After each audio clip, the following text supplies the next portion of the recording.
တောင်ပိုင်းဓနုကိုမိုင်အုတ်ချုပ်ခွင့်ရဒေသမှာရှိတဲ့လှပတဲ့ရှုခင်းတွေရေတကွန်တွေလေပတ်စရာနေရာတွေနဲ့လူတိများလာပါတယ်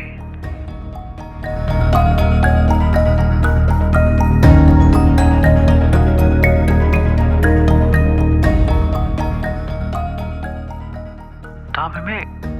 ဒီလိုလှပသွားရပြီးစီကားတဲ့ရွာငံမျိုးလေးရဲ့ခြားဖက်မှာတော့စစ်ကောင်စီအစိုးရကဖုံးကွယ်ထားတဲ့ရုပ်ဆိုးလာတဲ့မြင်ကွင်းတွေ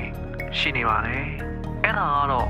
ရွာငံမျိုးနဲ့အနီးတစ်ဝိုက်ကီလိုမီတာအနည်းငယ်လောက်ပဲကွာဝေးတဲ့ကျေးရွာတွေမှာအကြမ်းဖက်စစ်ကောင်စီစစ်တပ်ကဓနုဒေသမှာအင်အားတဖြည်းဖြည်းကြီးမားလာတဲ့လက်နက်ကိုင်တော်လှန်ရေးလှုပ်ရှားမှုတွေကိုဖိနှိပ်ဖို့ဒေသခံပြည်သူတွေကိုလူခွင့်ရေးချိုးဖောက်မှုမျိုးစုံကျူးလွန်နေတာပါပဲ2020မေလကနေစပြီးတော့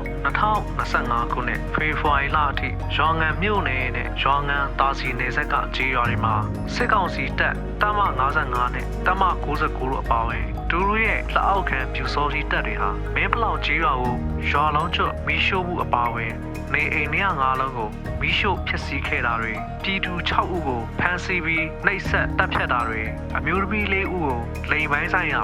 အနိုင်ကျင့်စော်ကားမှုတွေပါဝင်လူခွင့်ရေးချိုးဖောက်မှုစစ်ရာဇဝတ်မှုတွေကို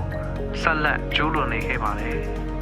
အခုအချိန်ထိစစ်ကောင်စီရဲ့မီးရှို့မှုတွေကြောင့်ဒေသခံပြည်သူရာပေါင်းများစွာကတောတောင်တွေထဲထွက်ပြေးတိမ်းရှောင်နေရပြီးအကူအညီတွေ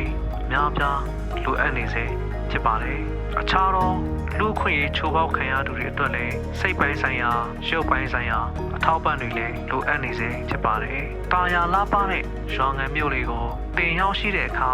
အခြားတစ်ဖက်မှာအတိဒုက္ခရောက်နေတဲ့ပြည်သူတွေကိုတတိယပြီပါ